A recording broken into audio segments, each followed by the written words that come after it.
Que fazemos do Mestre? Que farei então de Jesus, chamado Cristo? Pilatos, Mateus, capítulo 27, versículo 22.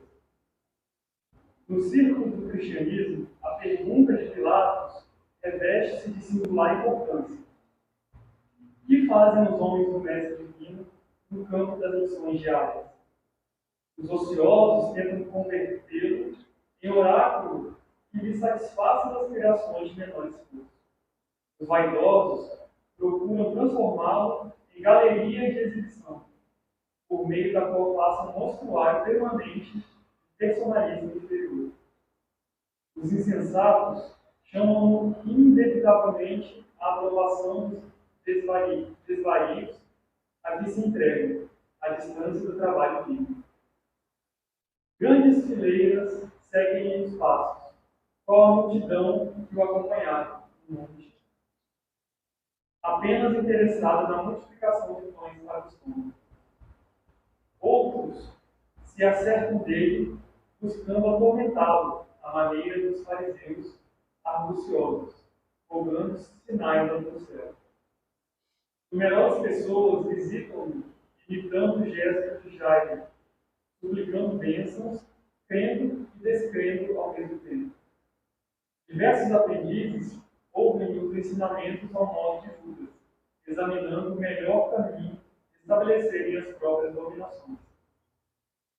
Vários corações observam com simpatia, mas na primeira oportunidade indagam como a esposa de Zebedeu sobre a distribuição dos lugares celestes. Outros muitos o acompanham na estrada fora, quais os inúmeros administradores de Galileia. Eles estimavam os benefícios e as consolações, destacando-lhe as verdades cristalinas. Alguns imitam os beneficiários de Judeia, a levantarem mãos postas no instante das vantagens, e fugirem, espavoridos do sacrifício e do testemunho. Grande maioria procede à moda de Pilatos, e pergunta solenemente quanto ao que fará de Jesus e acaba crucificando, com despreocupação do dever e da responsabilidade. Poucos imitam Simão Pedro, que após a iluminação no Pentecostes, segue-o sem condições até a morte. Raros copiam Paulo de Tarso, que se ergue na estrada do erro, colocando-se a caminho da redenção, através de impedimentos e pedradas até o fim da luta. Não basta fazer do Cristo o benfeitor que cura e protege. É indispensável transformá-lo em padrão permanente da vida. Por exemplo, e modelo de cada dia. Mensagem do livro Guia de Luz de Emmanuel.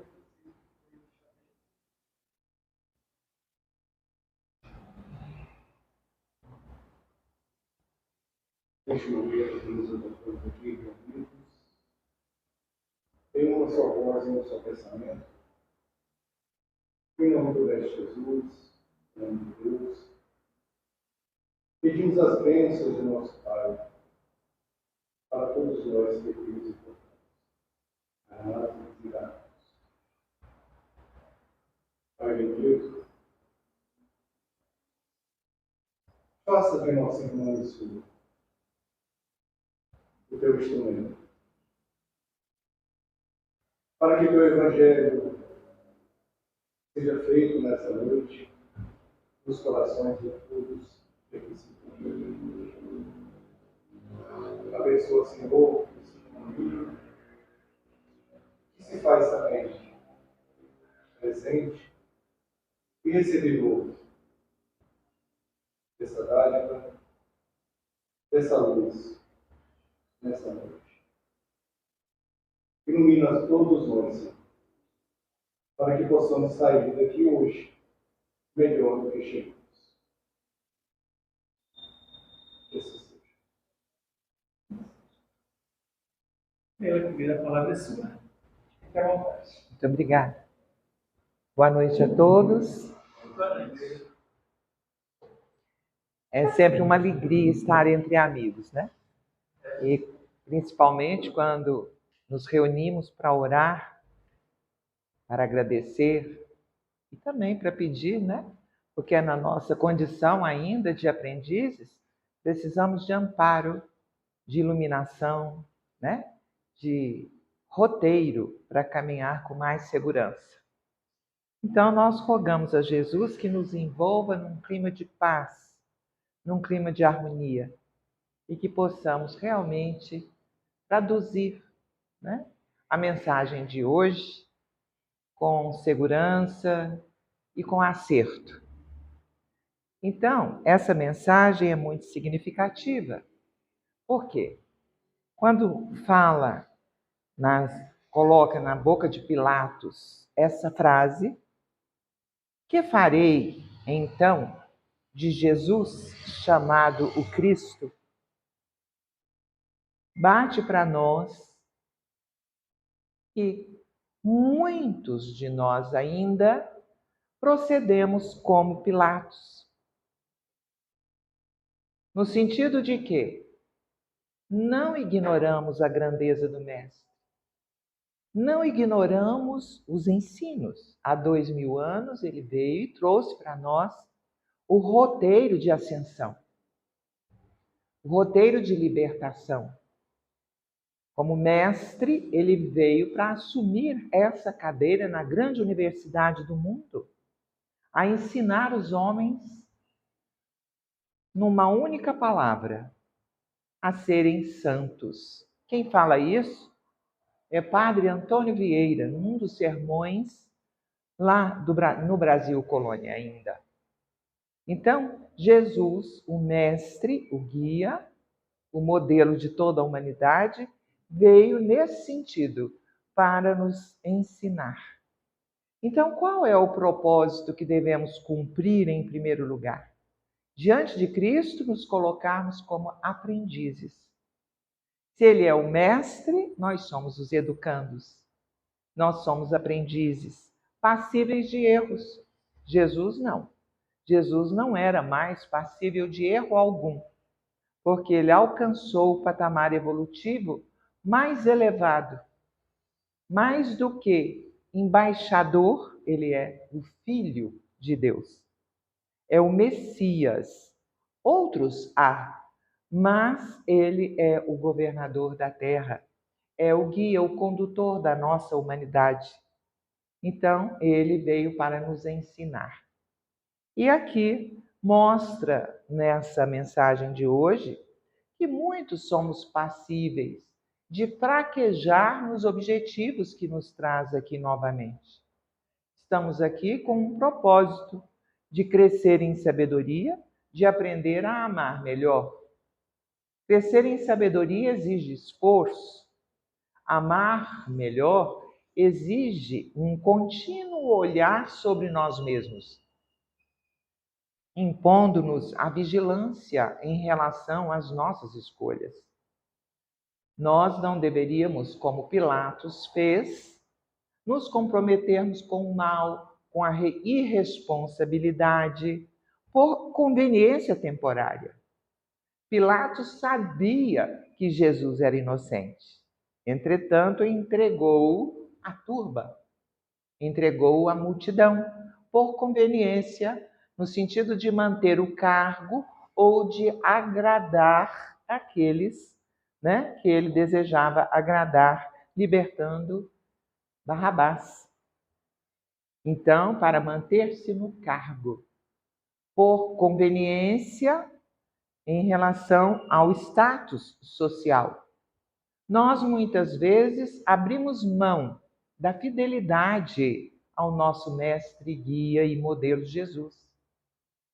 Conclama-nos Emmanuel nessa página a buscarmos cultivar a fidelidade. Nós precisamos saber claramente aquilo que nos compete realizar aqui. O que nos compete realizar é aprimorar o espírito. Jesus veio trazendo para nós, revelando a realidade espiritual. Então, o objetivo nosso aqui no plano terrestre é burilar o espírito imortal. E para isso utilizamos da carne temporária, que é a vestimenta do Espírito. Aqui é o veículo de comunicação do Espírito. Então, essa carne física não passa de um uniforme de trabalho. Estamos aqui com esse uniforme que, quando se tornar roto, quando não puder mais servir o Espírito, será encostado, deixado de lado, e receberemos outro uniforme de trabalho em tempos vindouros, pelo princípio, né? Pela lei da reencarnação, que tudo renova. Então, Jesus veio nos ensinar que é preciso decisão, se acreditamos nele. Quem segue as minhas palavras será realmente meu discípulo e não andará em trevas. Mas é preciso decisão para segui-los, firmeza no propósito e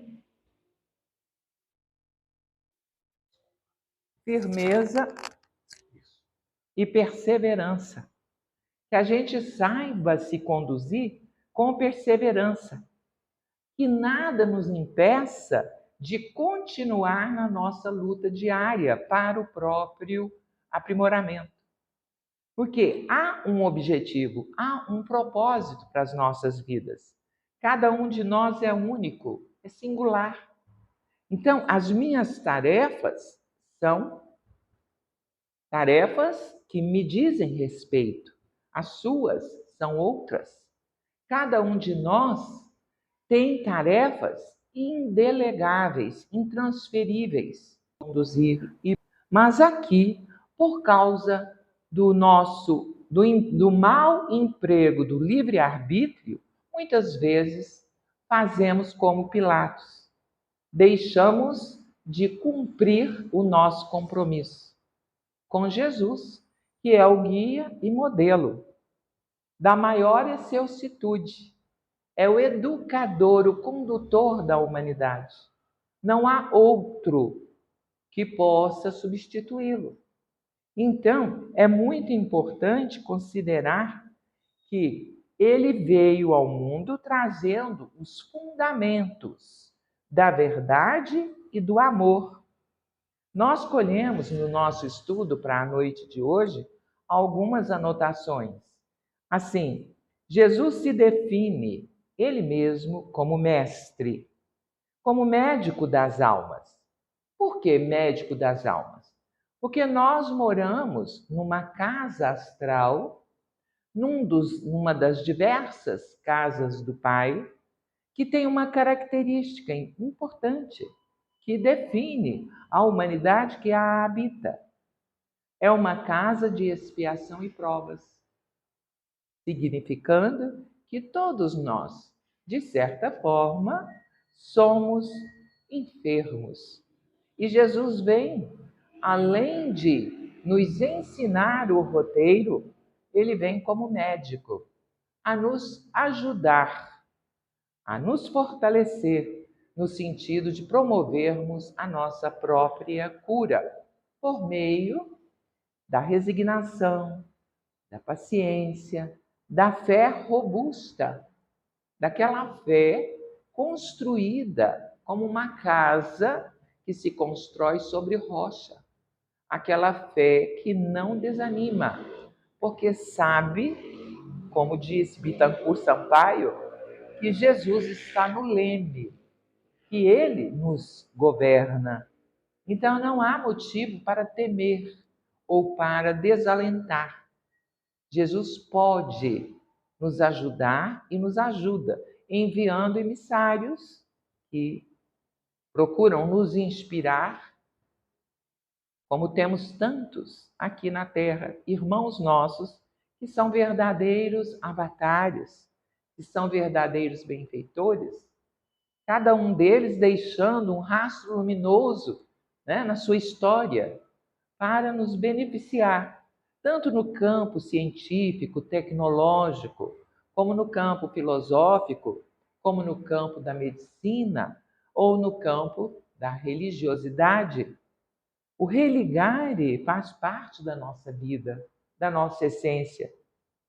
Nós somos filhos dele, do Criador. Temos parentesco com ele, muito próximo, como filhos. Então, a nossa natural inclinação é a nossa origem, que é sagrada. A nossa natureza é sagrada, é divina. Nós viemos do Pai, da vontade do Pai.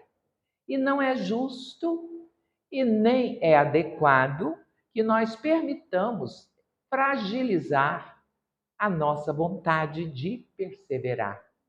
A vontade de Pilatos, naquela ocasião, era uma vontade enfermiça, doente, fraca.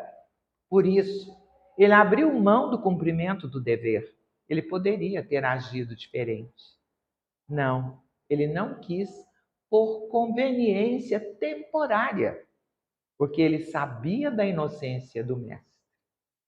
Então é preciso ter olhos de ver, ouvidos de ouvir e lucidez suficiente para fazermos boas escolhas, porque em todo o tempo nós somos tentados a desviarmos-nos do caminho da retidão.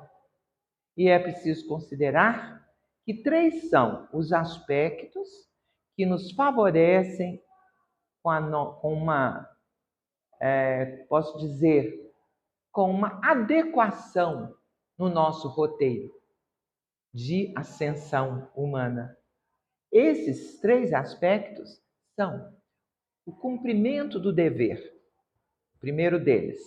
Quando cumprimos aquilo que nos compete, quando fazemos mais do que nos é pedido, porque o dever é cumprimento da obrigação, mas se podemos, pelo instrumental que já trazemos conosco, principalmente os esclarecimentos que o cristianismo nos oferece à luz da doutrina espírita, nós sempre podemos fazer mais e melhor, não só aquilo que nos é pedido. E isso é valorizar o talento, é fazer mais, como fizeram aqueles administradores da parábola dos talentos, né? Nós nos lembramos que na parábola dos talentos, Jesus oferece essa reflexão. A um administrador, o Senhor da vida oferece 5 talentos. 5 possibilidades de se trabalhar e desenvolver e multiplicar. E esse administrador consciente não só conserva os 5 talentos, mas duplica-os, multiplica-os e entrega, quando dá a volta do Senhor, o dobro daquilo que tinha recebido. Nós somos convidados pela vida a fazer o mesmo, a oferecer do nosso esforço, da nossa boa vontade, utilizando bem as ferramentas que temos. Pensamento raciocinado, a palavra, a emoção, os sentimentos, o pensamento que pode plasmar, porque pensamento tem vida própria, tem peso. Nosso pensamento jogado nesse oceano fluídico se soma aos pensamentos equivalentes. Então, quando pensamos ou mentalizamos o mal, estamos somando. Estamos semeando também. Negativamente, colheremos o resultado. Ao contrário, quando mentalizamos e pensamos o bem, também estaremos somando com pensamentos equivalentes, dando força àquilo que é nobre, bom e justo. Porque o reino de Deus, conforme diz Paulo de Tarso aos Romanos, não é comida e nem bebida, mas é verdade, justiça e caridade e amor. Então, se nós nos situarmos nas nossas obrigações e fazermos o melhor possível, contando com todos esses instrumentais que a vida nos concede, poderemos caminhar para frente, para o alto, com mais ligeireza, com mais liberdade, porque Deus nos criou para a liberdade. Liberdade é vida. Ninguém quer ser escravo. Ninguém quer ser servo de circunstâncias vantajosas temporariamente, como fez Pilatos. Servo das circunstâncias. Com medo de enfrentar, por exemplo, a perda daquele emprego que lhe dava um conforto ou uma situação de destaque, como o próprio senador Públio Lentulus, lá há 2000 anos, quando ele recusa a oferta de Jesus para se unir a Lívia, a esposa, seguindo a orientação de Cristo. Ele deixou para depois. Ele recalcitrou. Mas há sempre oportunidades novas. E isso é consolador, né? Saulo de Tarso também, em tempos mais antigos, entregou-se à rigidez, ao legalismo, ao rigorismo da lei, sem se permitir questioná-la, verificar se aquilo era justo, nobre e bom.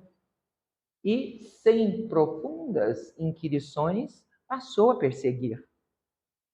Deixou o lado nobre do seu caráter para justificar-se no sentido de defender a ordem estabelecida. Mas houve um tempo, na estrada de Damasco, em que ele teve a oportunidade de rever a situação. E entregou-se de corpo e alma, não como Pilatos, não mais pensando em se favorecer pela sua cidadania dupla, que era cidadania de judeu e de romano, grego-romano. Todos os benefícios que a sua situação de uma pessoa inteligente, preparada, a esperança do povo judeu, situava-se nele como doutor da lei futuro. Ele abriu mão de tudo. Por quê? Vislumbrou a verdade. Tocado pelo magnetismo do mestre, não pôde recusar. Assim como Pedro, depois de Pentecostes, iluminou-se e não mais negou Cristo. Não mais deixou que as conveniências, as circunstâncias tomassem conta dele. Perseverou até o fim, seguindo o Mestre. E hoje temos muitos dos nossos irmãos que nos oferecem testemunhos, assim, importantes para a nossa reflexão. Se nós estudarmos a história, a vida de uma irmã Dulce, por exemplo, ficaremos, assim, assombrados com a força, com a coragem moral, com a fidelidade ao compromisso assumido daquela criaturinha tão pequena, mulher, e lutou, começou toda a sua obra num galinheiro e amparou os marginalizados. Porque lá no ocaso das nossas vidas, não seremos julgados por atos extraordinários. Não. Nós seremos julgados pela nossa própria consciência, pelos pequeninos atos de amor que tivermos feito em favor do nosso semelhante necessitado. Porque não há ideal mais nobre no mundo, segundo Albert Einstein, do que servir o nosso semelhante, do que amparar a quem precisa. Então, importa muito considerar o nosso dever. E isso, o dever, não nos pesa, porque Jesus afirma que se nós estivermos cansados, sobrecarregados, busquemos esse mestre de amor. Por quê? Porque o jugo de Jesus é suave, é o amor. E o fardo é leve. Por quê? Imediatamente quando nós fazemos algo em favor do nosso próximo, porque na lei está escrito: amar a Deus sobre todas as coisas e ao próximo como a ti mesmo. Se nós cumprirmos isso, imediatamente seremos os primeiros a nos gratificarmos com alegria íntima. Seremos recompensados. Mas não é por causa da recompensa que a gente procura fazer o bem. Procuramos fazer pelo próprio bem, porque acreditamos na força do bem, que é regra imutável do Criador. O bem é regra imutável do Criador. Por isso, tudo se encaminha, independente da nossa participação ou vontade, para o rumo do progresso. Porque Deus se faz presente na nossa vida por meio das suas leis. As leis divinas são imateriais e imutáveis, significando que não há favoritismo na lei divina. Deus não favorece e nem cede a nenhum capricho humano. Deus se faz presente através das suas leis, imutáveis e perfeitas. É por isso que a lei de causa e efeito é a lei que harmoniza os mundos. Quando você come desmesuradamente, com falta de moderação, você vai ter um resultado doloroso. Ou quando você exagera na bebida, ou em qualquer gozo físico, você colherá quase que de imediato, não é? O resultado. Assim também no campo moral, nós colhemos aquilo que semeamos. Isso é coisa infalível. Só colheremos aquilo que semearmos. Quando nós semeamos em nosso próprio favor, amando-nos como amamos o nosso semelhante, para amar o nosso semelhante, vamos precisar de abrir mão da mágoa, do ressentimento e abraçarmos a compreensão dos atos alheios. A compreensão é um dos elementos de como Jesus entendia a caridade. Está lá escrito no Livro dos Espíritos. Como é que Jesus entendia a caridade? E os Espíritos nos ensinaram, na codificação de Allan Kardec, que para Jesus a caridade é o entendimento, a compreensão, a tolerância, né? É nós aceitarmos o ponto de vista do nosso semelhante. É nós treinarmos o entendimento, a compreensão. É a benevolência em relação ao nosso próximo, em relação a nós também. Porque, como aprendiz, nós sabemos que somos passíveis de enganos. Então, precisamos ter paciência e caridade para conosco e sermos benevolentes, para não cairmos em desânimo, para evitarmos a paralisação por conta de culpa. Culpa não resolve. A gente precisa arrepender, sim, dos nossos equívocos, expiar as nossas faltas e reparar com atitudes sadias aquilo que nós fizemos de errado. Então, para Jesus, caridade é benevolência, indulgência. Indulgência tem na raiz da palavra dulcere, que é mansidão, doçura. Isso significa que bem-aventurados mesmos os mansos. Não podemos nos entregar à ira, à raiva, ao ódio, aos sentimentos deprimentes. Então, benevolência, indulgência e perdão. Perdão é fácil? Não. É muito difícil. Perdoar uma pessoa que a gente ama e que pisou no nosso calo é uma das coisas mais difíceis. É muito desafiador nós atendermos essa colocação de Jesus quando diz que é preciso perdoar 7 vezes, 70 vezes. É uma fala dele, é um ensino dele, é uma proposta dele para o nosso próprio benefício, para não estragarmos a nossa saúde física, nem emocional, nem mental, para não ficarmos reféns de situações negativas. Então, o perdão é fundamental, mas precisamos treinar muito, né? Para a gente saber desculpar os erros dos nossos semelhantes.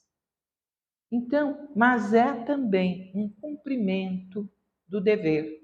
Quando nós tomamos como mestre Jesus, decidimos segui-lo, precisamos conhecer os seus ensinamentos e perseverar na prática. Porque só achar Jesus maravilhoso é muito pouco. Não significa. É preciso que a gente saiba a importância de praticar esses ensinos. Se não praticarmos, é como Tiago disse numa das epístolas: a fé sem obras é uma fé morta. Então é preciso realizar. Jesus nos convida à ação. Quando ele diz dos fariseus, censurando-os, ele diz: eles falam, mas não fazem. Ou quando ele disse, em outra ocasião, aquele que pega o arado, que é o instrumento de trabalhar a terra, e olha para trás indeciso, não é digno do reino dos céus. Então é preciso considerar que Jesus prioriza a ação. Quando ele urde a parábola, por exemplo, do filho pródigo, ele mostra a ação do patriarca indo ao encontro do filho que antes tinha se desviado do caminho e resolveu voltar. Isso é a ação, tanto do filho quanto do patriarca. Quando ele fala na parábola do bom samaritano, a ação daquele que, sem inquirir nada a respeito do semelhante, o ampara, o acolhe, o salva, e salvando-o, salva a sua dignidade humana, ele prioriza a ação. Então, nós precisamos nos movimentar nesse rumo da realização pessoal, no campo do espírito. Estávamos falando dos 3 atributos, ou das 3 alternativas, que nos garantem um caminhar seguro. Falamos do cumprimento do dever, e o outro item é a retidão. É preciso priorizar a retidão. O que é isso? Quando nós dissemos que o Mestre Divino desceu dos planos celestiais para assumir a cadeira nessa grande universidade do mundo e assumiu ser mestre a nos ensinar a ser santos, honestos e justos. Então, isso equivale a dizer que é preciso não mentir mais, não ser mais desonesto, não ser mais corrupto. Então é preciso burilar o nosso caráter. É preciso fortalecer as nossas crenças, as nossas virtudes, que são os frutos do Espírito imortal. Então, considerando isso, nós vamos pelejar para purificar os nossos sentimentos. Fazer como a criança, né? A criança ter aquele espírito da criança, de entregar-se e alegrar-se diante das novidades que o Mestre nos traz. Porque nós, aqui na Terra, se vivermos ou continuarmos vivendo como animais, né? Só pensando que aqui viemos só para ter prazer, né? Na carne, nós estamos abrindo mão da nossa essência, daquilo que nos distingue. Só o ser humano tem arbítrio, só o ser humano tem pensamento raciocinado, só o ser humano tem a dádiva de poder comunicar-se pela voz, pela palavra, que nos foi concedida para o bem. E quantos de nós tiraniza com as palavras, ofende, magoa? Quantos de nós, como Pilatos, utiliza o poder, a fala, a posição social para degradar e degradar outro, degradando-se a si próprio, deixando de amar-se, de conferir dignidade a si mesmo. Então é preciso priorizar o nosso amor por nós, caminhando, mesmo que lentamente, para irmos sedimentando o poder de distinguir o bem do mal e de nos firmarmos nas escolhas que, mesmo sem nos favorecer temporariamente ou socialmente, sejam escolhas justas, nobres, verdadeiras. Porque sabemos e acreditamos na vida futura. Sabemos que esse período que aqui estamos é um período muito curto. E o que importa realmente é nos prepararmos para a vida futura. Vivendo bem aqui, porque aqui não é vale de lágrimas, como nós pensávamos antigamente. Quando a gente rezava a Salve Rainha, tem um pedacinho que fala que aqui é um vale de lágrimas, né? Mas não é. Aqui é escola, uma escola bendita, que a gente tem oportunidade de rever os nossos pontos de vista, as nossas condutas das vidas pregressas, e não só para pagar os nossos erros, para pagar as nossas dívidas com a lei divina, não. Estamos aqui também para crescer, para aprender coisas novas, e com isso, fortalecendo o nosso espírito, nós podemos repetir com Sócrates: ninguém tem o poder de me matar.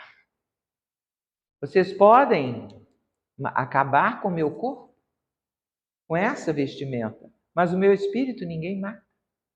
Então essa certeza é a fé sólida, é a fé robusta, né? Nenhum prejuízo, nem enfermidade alguma, nem desastre algum pode nos separar do amor de Cristo, disse Paulo em certa ocasião. Quem me separará do amor de Cristo?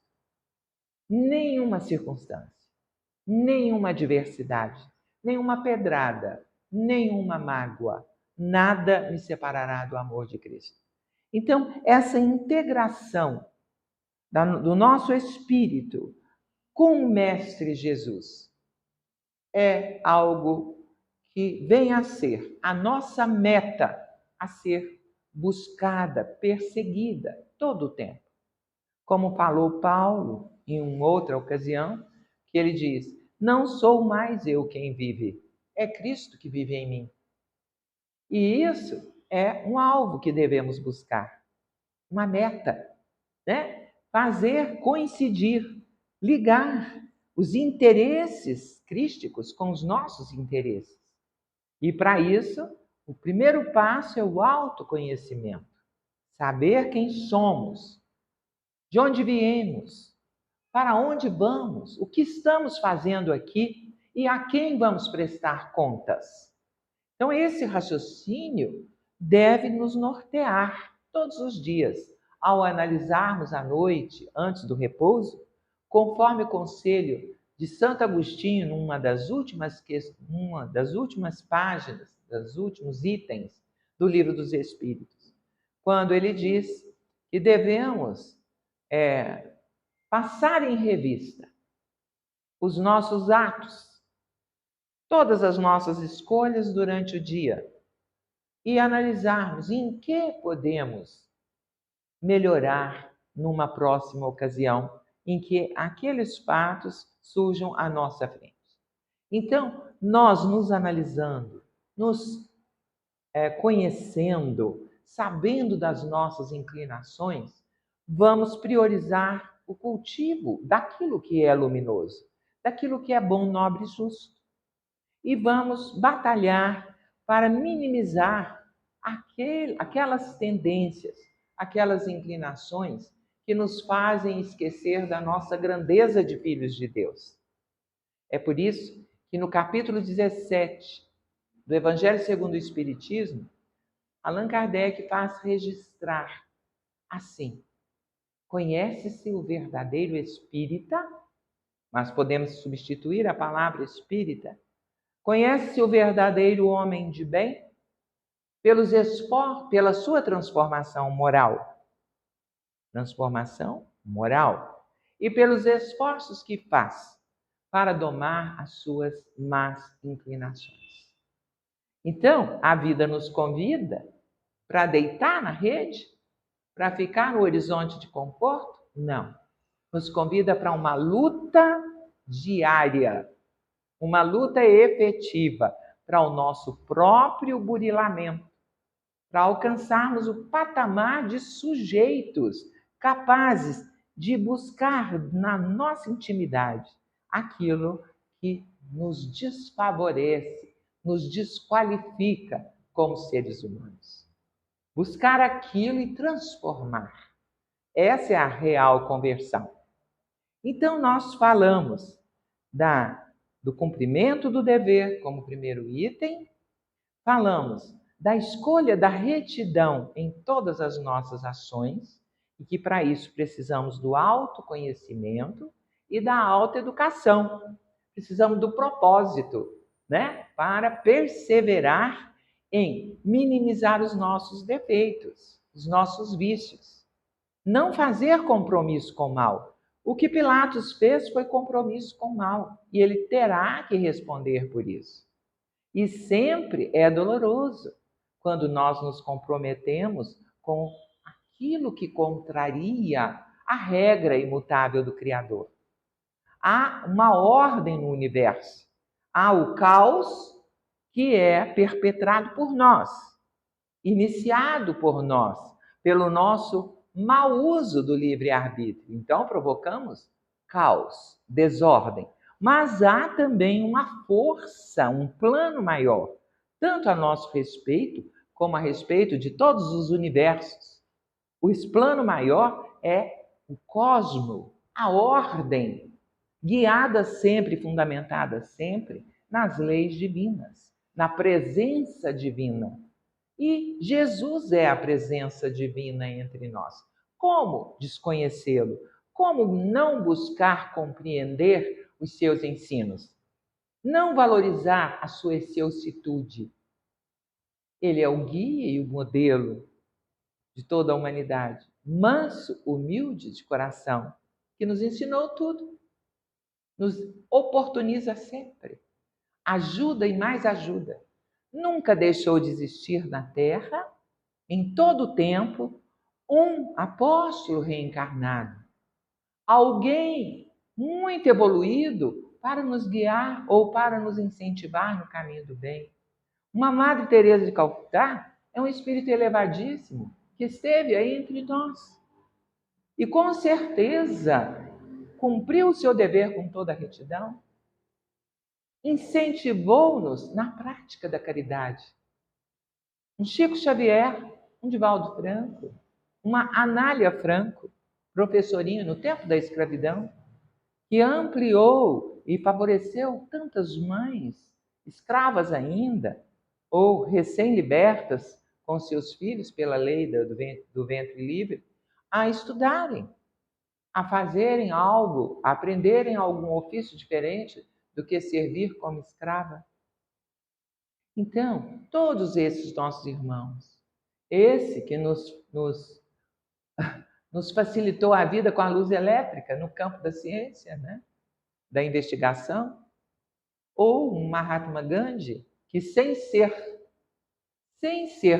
político, ele era um advogado, ele, sem ser sociólogo, sem ser político, ele instaurou um patamar diferente na condução de um povo, com a sua liderança inquestionável, importante, valorizando a vida, sem derramar uma gota de sangue na luta pela libertação do seu país. Então, nós falamos da retidão e vamos falar do terceiro item, que é muito importante. Esse terceiro item é a nossa ligação com a fonte de bênçãos. É a nossa ligação com o sagrado. É a nossa comunhão com Deus e com o seu representante maior, Jesus, o emissário divino. Então é preciso que nós, como criaturas de Deus, nos reportemos sempre à fonte de bênçãos para nos fortalecer. É preciso, então, orar. É preciso estar em comunhão.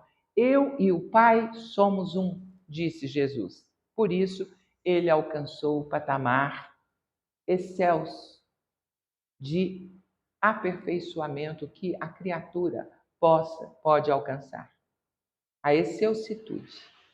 Então, é preciso considerar que todos nós, a primeira coisa que devemos fazer ao despertar é uma conversa com Deus, nosso Pai Criador. Isso nos faz lembrar daquela história, daquele preto velho que de madrugada, lá pelas 5 da manhã, analfabeto ele, mas tinha uma sabedoria clara, enorme. Quando levantava, olhava para o céu, ao começar o seu trabalho na gleba, dizia: Senhor, preto velho está aqui. Só isso. A comunhão dele com o sagrado. Nós também, o dia inteiro, podemos fazer a comunhão com o sagrado. Descascando batata, ou dirigindo um carro, ou observando uma criança brincando. Sempre podemos estar maravilhados com a vida. A vida nos convida a nos maravilharmos com todos os fenômenos que nos cercam, com todas as riquezas múltiplas que a vida nos oferece. Nós estamos testemunhando um tempo, uma hora em que não se justifica a paralisação, não se justifica a indolência, não se justifica o cultivo de qualquer mágoa ou de qualquer tendência ou inclinação que nos faça estragar o nosso dia, o nosso equilíbrio. É preciso fortaleza de ânimo, enfrentar todas as situações, porque somos sabedores de que quando algo de ruim nos acontece, quando há uma provação como essa que aconteceu com Pilatos, ele ficou conflitado. Ele estava entre o conforto da vida material e do cargo e a sua consciência. Era um conflito. Isso é uma prova que nós saibamos optar por aquilo que nos qualifica humanamente. É desafiador, mas que a retidão, a decisão, a perseverança e a comunhão com o sagrado nos favoreçam a boa escolha. Então, acredito que nós estejamos já quase no final e eu peço licença para ler os apanhados que eu fiz, nesse estudo. Está dizendo que Jesus penetra em profundidade o nosso íntimo. Sabe muito bem o que vai no coração de cada um. Ele sabia ensinar e falar com toda a autoridade. Exorta o homem a querer, a vontade de transformação, a agir, a decisão voluntária ao compromisso pessoal. Jesus falava com toda a autoridade, porque toda a autoridade lhe foi confiada. Jesus sabia que ele podia o que ele quisesse, mas ele colocou que a minha comida e a minha bebida é fazer a vontade do Pai. Então, acima de tudo, era a vontade do Pai. Então, ele numa das páginas do Evangelho, ele nos exorta a bater, a pedir. Bater, pedir, buscar, Então, é aquilo que nós dissemos, priorizando a ação, a busca. Ele nos incita a mudar de vida. Exige como resposta um sim decidido, quando ele pergunta àquele que o busca: queres ficar curado? Então ele espera uma resposta, um sim.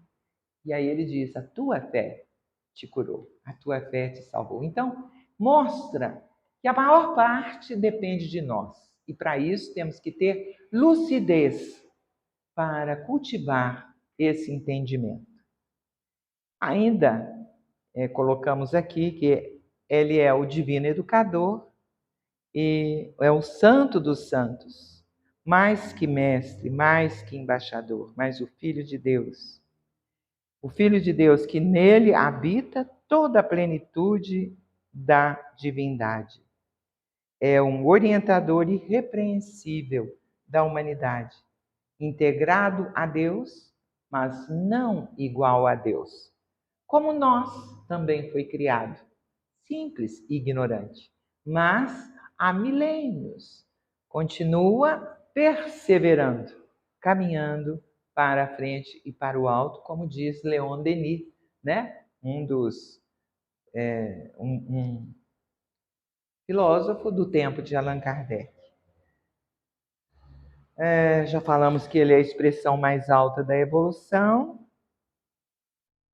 e que nós precisamos de coragem e fidelidade. Um escritor brasileiro do Sertões Veredas, Grande Sertão Veredas, diz, como é o nome dele? Graciliano Ramos. Ele diz que a vida vai e volta, tem ciclo e recicla, mas só pede uma coisa de nós. O que a vida nos pede é tão somente coragem. Coragem para saber quem somos. Coragem para assumir a nossa própria vida. Coragem para perseverar e seguir adiante rumo àquela meta. A meta de purificar os nossos sentimentos. E precisamos, para isso, de uma vontade forte, firme, né? Perseverar. Porque, conhecendo Jesus, nós vamos desenvolver as nossas melhores qualidades.